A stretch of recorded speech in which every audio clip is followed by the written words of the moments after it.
Já de volta aqui com o TV Mar News, nesse momento 8 horas e 53 minutos. E olha, gente, hoje é terça-feira, é dia do nosso quadro Penal News e a gente já recebe aqui no nosso estúdio Bruno Calado, advogado criminalista, conversa com a gente sobre mais um tema muito interessante também, a influência opinativa dos magistrados nas decisões. Isso tem acontecido muito e tem sido bastante também noticiado na imprensa, né? Bruno, bom dia para você, seja bem-vindo mais uma vez aqui ao nosso estúdio. Quando a gente fala sobre a influência opinativa dos magistrados nas opiniões, isso vai completamente em desencontro àquilo que a gente já, aquele ditado que a gente já conhece, né? A justiça deve ser cega, né? A justiça é cega. Bom dia para você. Bom dia, Porlane. Bom dia a todos os telespectadores da TV Mar. Estamos aqui comovidos com toda essa catástrofe natural que vem acometendo o nosso estado de Alagoas. Ontem, Porlane, como eu havia dito a você aqui antes de começarmos, vendo as imagens transmitidas pela TV Mar, o Viderlan está lá na parte da levada daqui da capital e vendo a catástrofe que se encontra aquela região. Ontem também estivemos ali na região da Virgem dos Pobres, fazendo algumas doações, várias famílias desabrigadas, sem ter para onde ir e sem ter o que possuir para reconstruir uma casa, uma residência, um local de morada, né? Então estamos muito comovidos e parabenizo a TV Mar por se sensibilizar também com toda essa situação. Hoje trazemos esse tema, Porlane, a influência opinativa dos magistrados nas decisões. Isso eu venho trazendo de forma embutida em outras temáticas aqui, quando eu costumo trazer exemplos, outros quando tratamos, por exemplo, de casos de tribunal do júri, de casos de latrocínio, casos de estupro, né? Semanalmente trazendo aqui, mas hoje eu trouxe isso de forma isolada. Como você disse, a justiça deve ser cega. Temos aquela dama da justiça, né? Aquela estátua da justiça que diz como a justiça deveria ser. A justiça tem a espada para lutar pela justiça, tem aquela venda nos olhos para que a justiça seja cega, né? Tem a balança para que haja o equilíbrio, né? Então, nada disso vem acontecendo em algumas situações com alguns magistrados, e eu digo magistrados, não só magistrados de primeiro grau, juízes de primeiro grau, desembargadores, ministros dos tribunais superiores, do Supremo Tribunal Federal, né, politizando decisões, emitindo opiniões pessoais, se deixando influenciar por opiniões pessoais, né, não conseguindo separar o pessoal do profissional e acabam afetando demais o Poder Judiciário, a justiça, aquilo que deveria existir numa decisão, uma equidade, uma imparcialidade, e acaba não existindo. As decisões hoje são mais parciais do que imparciais. O juiz da causa, ele tem o dever de ser imparcial, ele tem a obrigação de ser imparcial.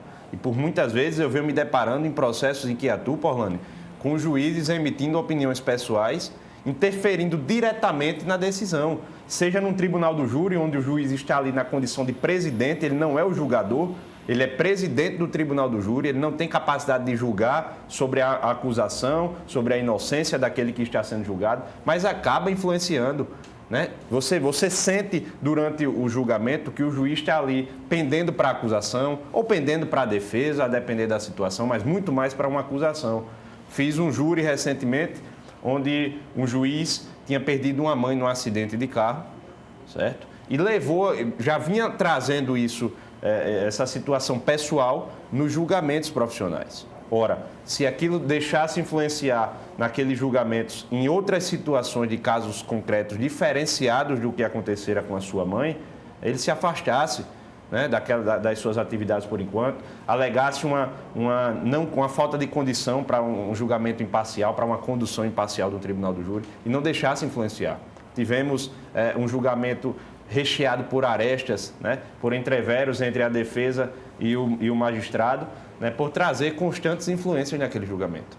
Um exemplo agora é muito conhecido nacionalmente dessa juíza que tentou induzir uma garota de 11 anos a não prosseguir com o aborto, né? O aborto sentimental, como abordamos da terça-feira passada, que é o aborto que acontece quando decorrente de um estupro, né? E a juíza, de forma tendenciosa, a todo momento, incitando para que aquela garota de 11 anos, aquela criança de 11 anos, não prosseguisse com o aborto. Uma opinião pessoal trazida num julgamento, trazida no âmbito profissional. né? E concatenada também a opinião do membro do Ministério Público, uma promotora, que também induziu aquela criança a não prosseguir com o aborto.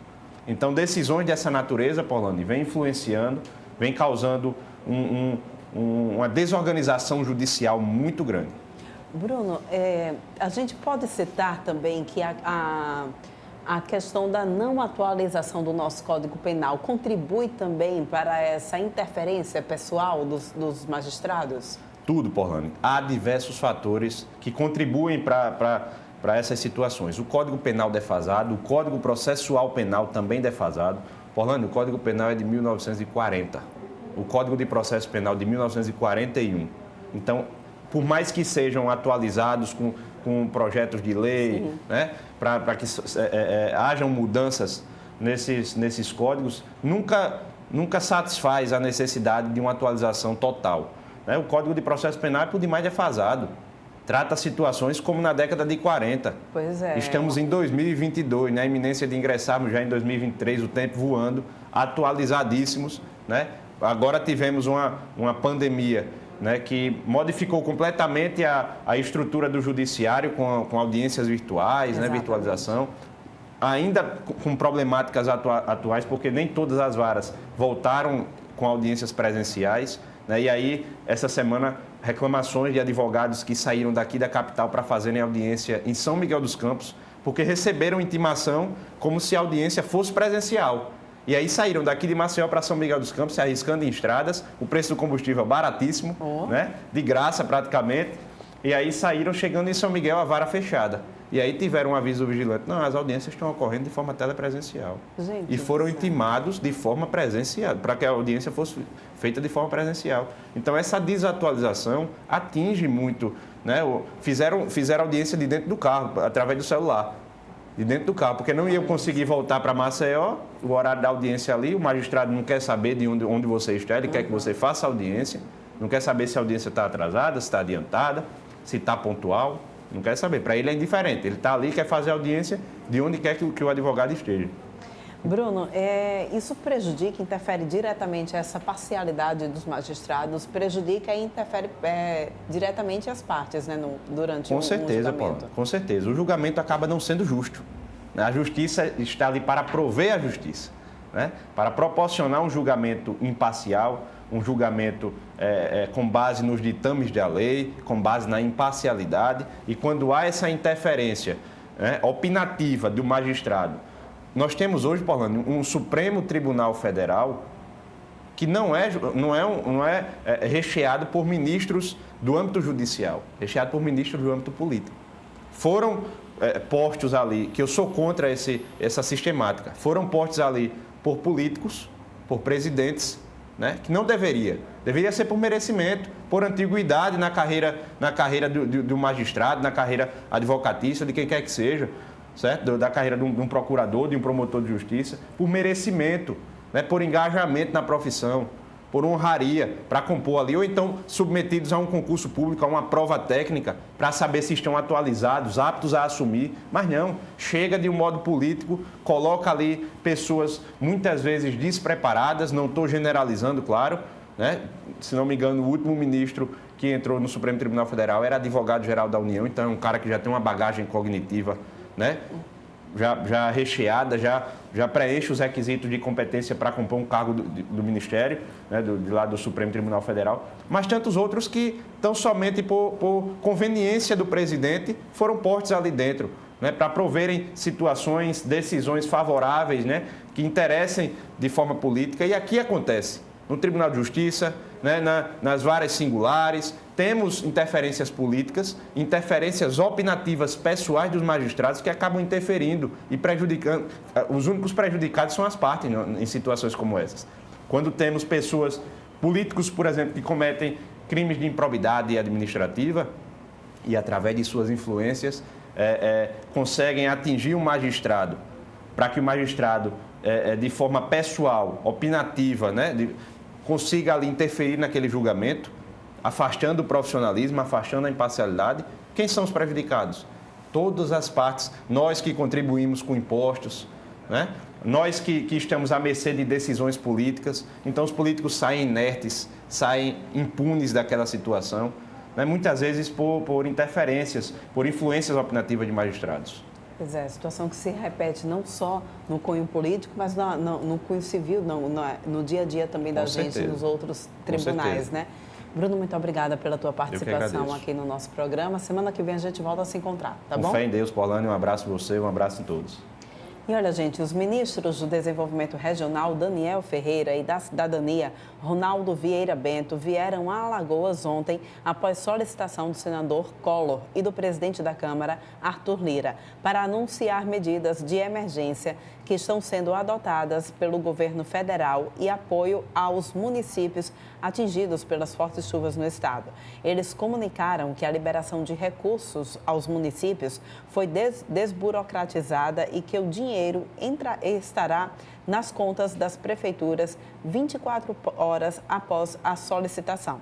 Também foi anunciada a antecipação do pagamento do benefício de prestação continuada, o BPC, para famílias do Estado e ainda a autorização para a antecipação de mais uma parcela em sua integralidade, desde que haja um pedido de beneficiário junto ao banco. O valor vai ser descontado ao longo de 36 meses, com a carência de 90 dias para fazer frente à necessidade das famílias. A gente confere aí o vídeo, então. Os financiamentos e fazer uma renegociação das dívidas com uma taxa de juros que é muito pequena, chega a ser 2,5% ao ano. Então, está em avaliação lá do Ministério da Economia e aí vai a liberação do Conselho Monetário Nacional, quando for a hora. Pois é, gente. E após conseguir a vinda dos ministros, o senador Collor destacou a importância do governo federal no auxílio às pessoas afetadas pelas chuvas. As notícias trazidas pelos ministros do governo Bolsonaro hoje aqui em Alagoas foram muito importantes. Em primeiro lugar, a desburocratização para que os recursos enviados pelo governo federal cheguem àqueles que estão mais necessitando no momento, que são os desalojados, os desabrigados, a nossa gente que está precisando desse apoio. Em segundo lugar, a determinação para que as equipes da Secretaria Nacional de Defesa Civil permaneçam em Alagoas até que sejam ultrapassados esses momentos emergenciais. E, no terceiro momento, os recursos que serão anunciados para a recuperação da infraestrutura dos municípios e também para o atendimento das populações mais carentes. E o deputado Arthur Lira também comentou a chegada dos ministros após o pedido ao presidente Bolsonaro. Vamos conferir. Olha, na realidade, é importante ressaltar a disponibilidade dos ministros que vieram a Alagoas. O dinheiro, como da outra vez, já está disponível. O que nós temos que facilitar para que esse dinheiro seja desburocratizado, que os prefeitos tenham acesso às informações, que isso seja disponibilizado o mais rápido possível para as pessoas que foram atingidas. Nossa briga e a briga da bancada alagoana no Congresso Nacional justamente em trazer o foco para essas questões de necessidade, agora ajuda humanitária e depois todas as recuperações estruturais de estradas, pontes, casas, não é? Estradas vicinais, linhas férreas. Então, todas essas estruturas, além de comerciantes que tiveram prejuízos, cada um no seu ramo, vai ter a assistência do governo federal, vai ter a disponibilização da bancada para suprir essas necessidades o mais rápido possível. É exatamente essa agilidade e celeridade nas ações que esse pessoal atingido pelas cheias aqui no nosso estado precisa. Dessa celeridade, dessa rapidez em resolver um problema da situação caótica que o nosso estado se encontra. De parabéns aí a todos que estão envolvidos nessas medidas, tá? A gente vai agora então para um rápido intervalo, volta daqui a pouquinho trazendo mais informações para vocês.